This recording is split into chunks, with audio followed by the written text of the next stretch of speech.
नमस्कार, लाइव लगातार में आपका स्वागत है। मैं हूं निलय सिंह और जैसा कि आपको पता है कि पूरे देश भर में भी चर्चा है महिला आरक्षण बिल की, यानी कि नारी शक्ति वंदन अधिनियम 2023, जो कि लोकसभा से पारित हो चुका है, राज्यसभा से पारित होना बाकी है।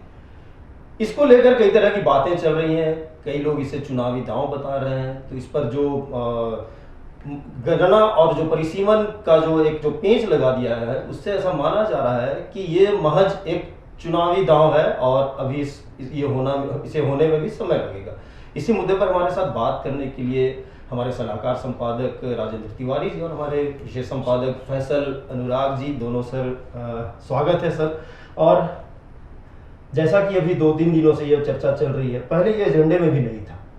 जो एजेंडा पहले आया था उसमें 4 मुद्दे थे, लेकिन ऐन वक्त पर जिस दिन संसद का जो सत्र शुरू हुआ, उस दिन कैबिनेट बुलाई गई और इसे आनन फानन में ही कहा जाएगा पारित कर दिया गया कैबिनेट से। उसके बाद लोकसभा से भी ये पारित हो गया। बहुत सारे पेंच हैं इसमें। सर, मैं आपसे सीधा जानना चाहता हूं कि क्या ये एक चुनावी दांव है? देखिए कि अगर ये चुनावी दांव नहीं है, पहले इस पर सोचे क्यों नहीं हो सकता, मतलब अगर नहीं है तो क्या होना चाहिए था। तो 2014 के चुनाव के बाद अगर ये गंभीर है, चुनावी दांव नहीं है, तो उसके तुरंत बाद इसे लागू कर दिया जाता, पारित हो जाता ये, और इसका फायदा मिलना शुरू हो जाता। 2019 के चुनाव में ही मिलता है, कई सारे राज्यों के चुनाव मिलता है, हर राज्य में पिछले 5 साल चुनाव हो चुके। चलिए उस दौरान भी नहीं हुआ, तो 2019 के बाद जैसे आपने 370 किया था वैसे आप कर सकते थे, तो वो भी नहीं किया। अब जब 6-7-8 महीने बचे हैं, तो आप एकदम से इस दौरान, और अगर इतनी जल्दबाजी नहीं थी तो शीत सत्र में ला सकते थे, अभी वो सत्र होना बाकी है जी। तो ये जल्दबाजी क्यों है? तो जबकि एजेंडे में भी नहीं था। जो एजेंडे की बात तो ये है कि भारतीय जनता पार्टी जो एजेंडा कहे, जो कहे, उसका कुछ उल्टा ही होता है हर चीज में, जो अभी की सरकार है। तो उस पर तो बात करने का कोई मतलब नहीं कि एजेंडा कह देते हैं, वो तो खाली नाम पूर्ति के लिए एजेंडा देते हैं कि एजेंडा हो गया। जब लोगों ने हल्ला मचाया तो उन्होंने एक एजेंडा दे दिया। उस एजेंडे में हुआ क्या? उसमें तो कहा गया था कि ये जो सीआरपीसी को रिप्लेस करने वाला बिल है, उसका नाम था उसमें कि वो आएगा। वो तो आया नहीं अभी तक, हो सकता है कल आ जाए। आज तो नहीं आ रहा है। आज लोकसभा में जिस तरह की बातचीत चल रही है, उसमें लग नहीं रहा है कि आएगा। राज्यसभा में इस पर बहस होनी है, कल का आखिरी दिन है। तो इसलिए दरअसल हुआ क्या है कि जब से इंडिया गठबंधन बना है, उसके बाद से लगातार भारतीय जनता पार्टी का जो नेतृत्व है, वो दबाव महसूस कर रहा है। अब वो कितना सही गलत उस पर अलग जा सकते हैं, जमीन पर क्या है पता नहीं, लेकिन एक दबाव महसूस कर रहा है। उस दबाव में तमाम तरह की चीजें वो कर रहा है। हिट एंड ट्रायल भी चल रहा है, भारत इंडिया, सनातन, इससे पहले यूसीसी, अब वो सब कहीं नहीं। अगर इतना वो था यूसीसी इसमें लाया जाना चाहिए था, नहीं लाया।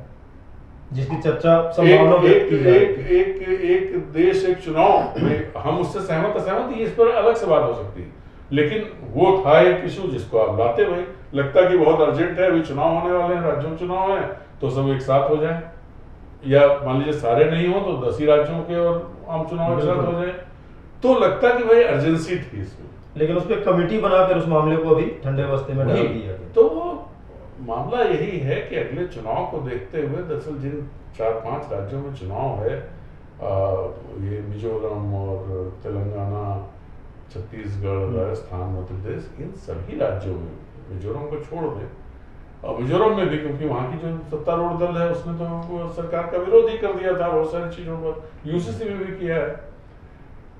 इन सब राज्यों में भारतीय जनता पार्टी अपने को कमजोर पिच पर पाती है, और माहौल भी उसी तरह का दिख रहा है हर जगह।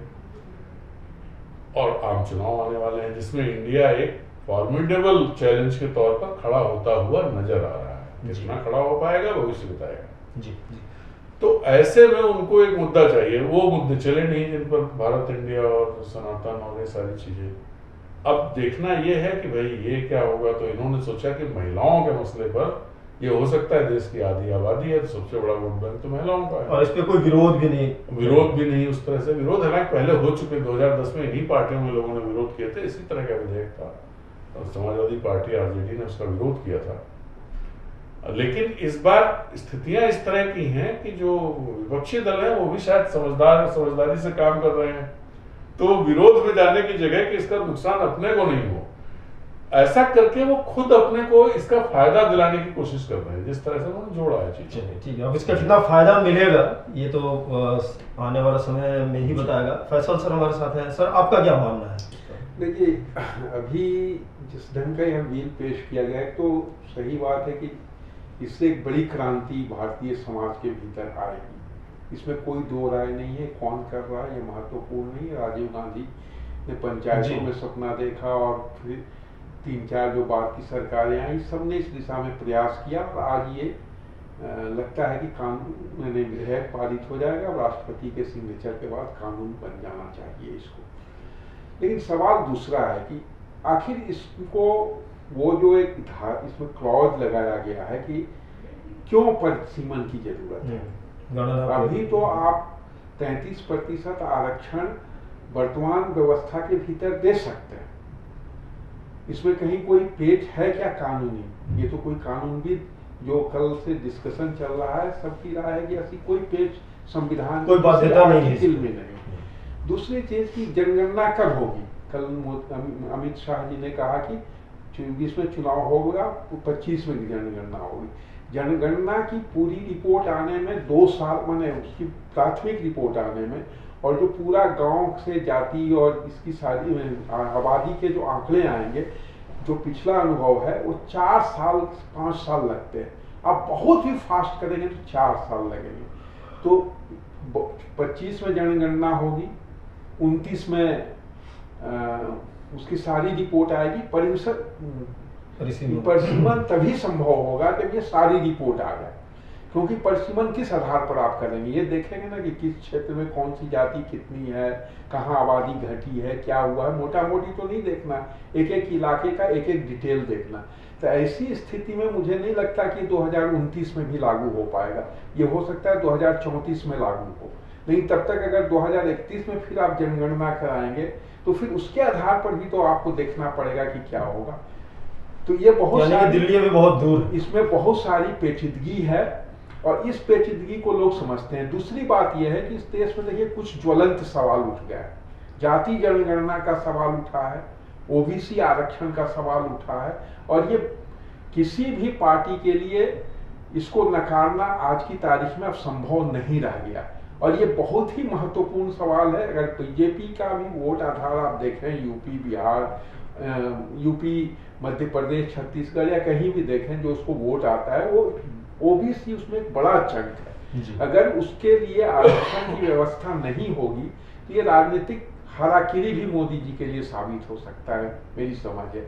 इसलिए इनको तत्काल ये लागू करते हुए ये कम से कम देश को आश्वासन देना चाहिए कि ये ओबीसी महिलाओं के लिए कब आरक्षण की व्यवस्था उसके भीतर कर रहा है। यह कहना है कि भाई संविधान सभा में बहस हुई थी तो एसटी एससी को आरक्षण दिया गया, ओबीसी को नहीं दिया गया। लेकिन 1951 में जो पहला संशोधन आया उसमें क्या कहा गया है संविधान के भीतर, उसको अगर आप देखेंगे। फिर मंडल कमीशन आया, उसके पहले काका कालेलकर कमेटी आई। मंडल कमीशन की रिपोर्ट के बाद नौकरियों में आरक्षण तो दिया गया ओबीसी को।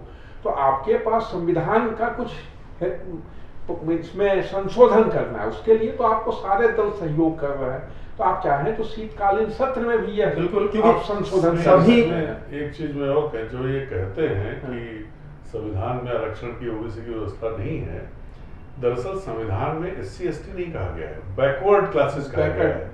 तो जो एससी एसटीज हैं वो बैकवर्ड क्लासेस हैं। फिर आया अदर बैकवर्ड क्लासेस, जिसकी वजह से पिछड़ी जातियां, जो हम हिंदी में पिछड़ी जातियां कहते हैं, लेकिन वो अन्य पिछड़ी जातियां। तो बैकवर्ड क्लासेस का आरक्षण की बात तो कही गई है और इसका क्लासिफिकेशन भी बैकवर्ड क्लासेस में ही है। और महिलाओं को अगर इंसाफ देना है, उनके साथ ऐतिहासिक अन्याय हमारे देश में और पूरी दुनिया में हुआ। हम तो कम से कम उन देशों में हैं जिसने आजादी के साथ ही सबको वोट का अधिकार दिया और महिलाओं को भी दिया। इंग्लैंड और अमेरिका भी उसमें आजादी मैंने बहुत लंबे इंतजार के बाद उन्होंने दिया। कुछ लोगों ने तो 60 के दशक में आके दिया, फ्रांस ने दिया, लेकिन हम लोग उन्हें 1952 में ही अपने पहले चुनाव में ही महिलाओं को सर्वाधिकार दिया वोट का।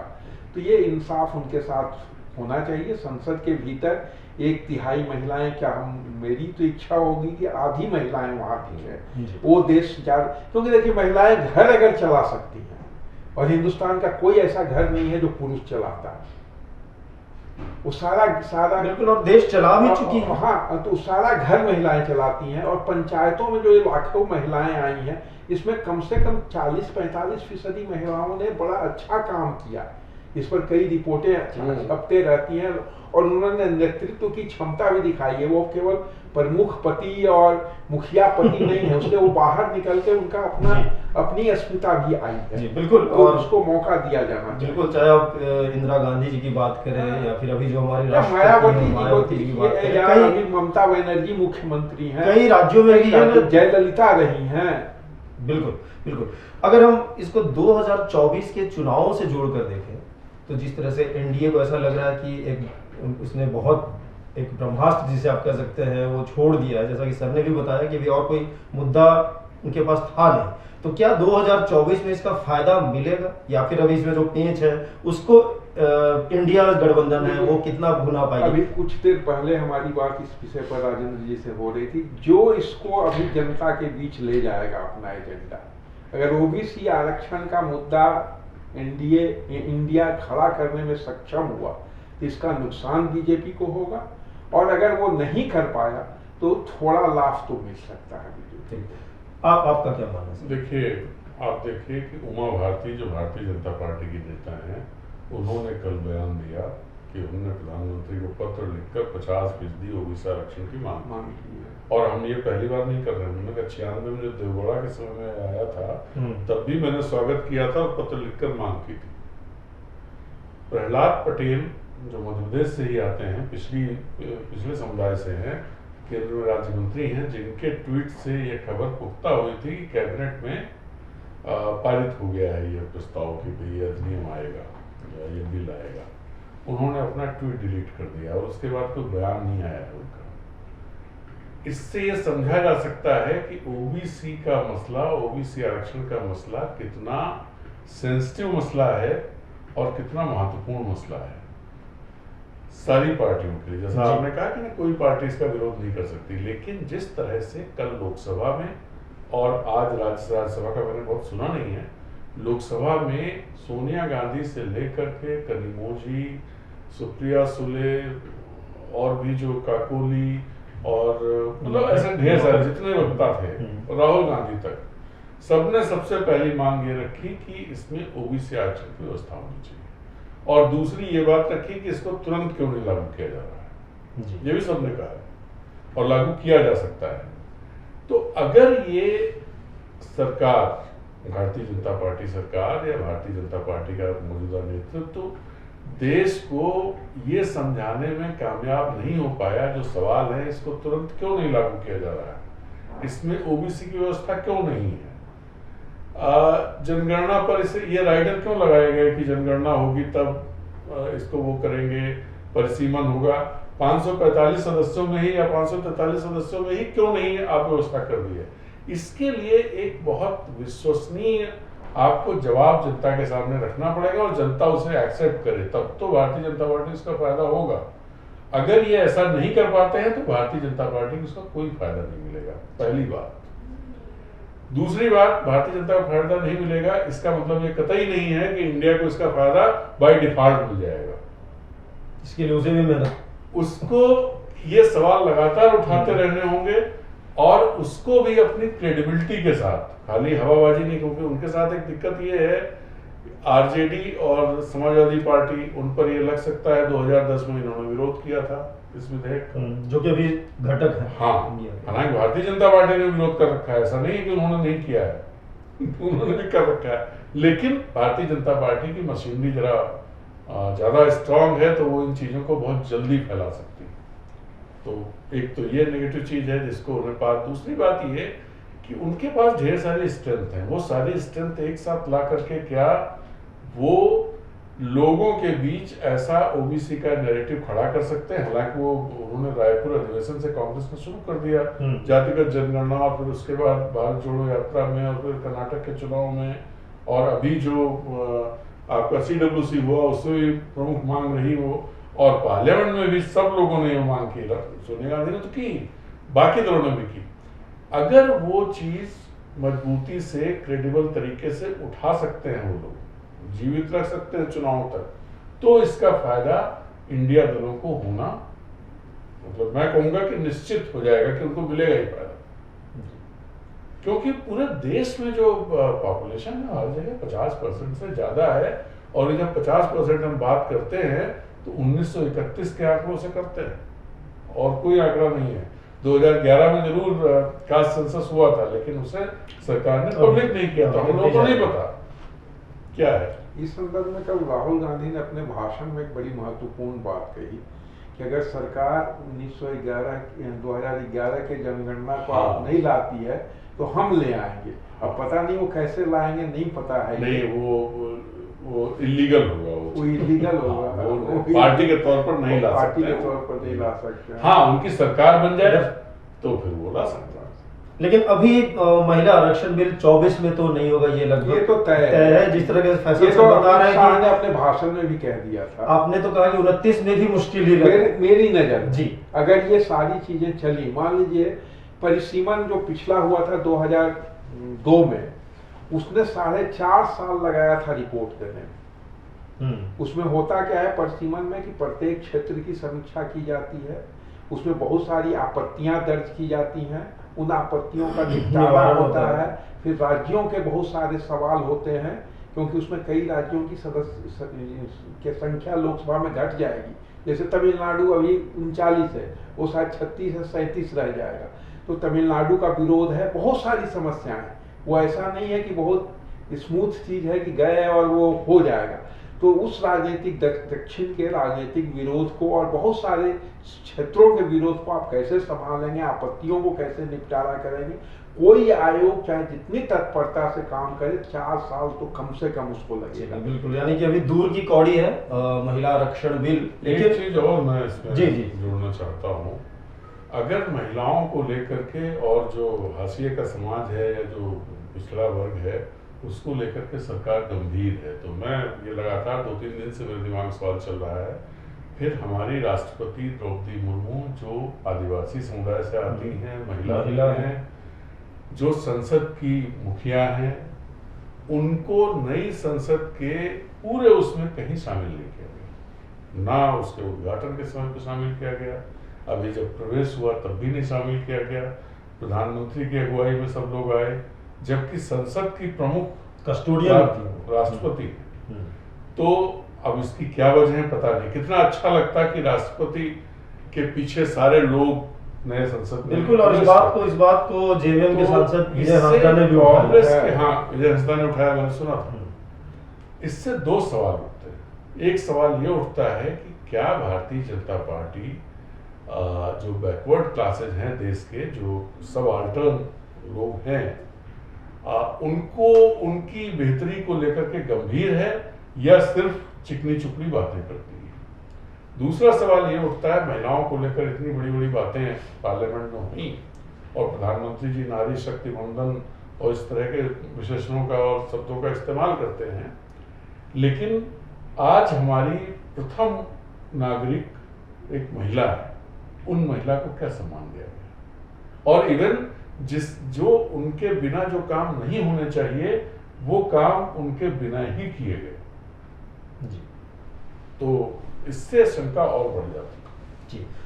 तो जिस तरीके से फैसल सर और राजेंद्र सर दोनों ने कहा कि अभी महिला बिल तो सरकार ले आई है, लेकिन इसका फायदा कितना उठा पाएगी, और ये चुनौती दोनों के लिए है, न सिर्फ एनडीए के लिए बल्कि इंडिया गठबंधन के लिए भी चुनौती है कि इसको वो कैसे चुनाव में, जो आने वाले चुनाव है उसमें इस बात को कितनी मजबूती से रख पाती है, और जो उसमें ओबीसी आरक्षण की जो बात है उसके लिए वो और क्या कर सकती है। बहुत बहुत धन्यवाद सर आप दोनों का इस कार्यक्रम में, इस चर्चा में शामिल होने के लिए।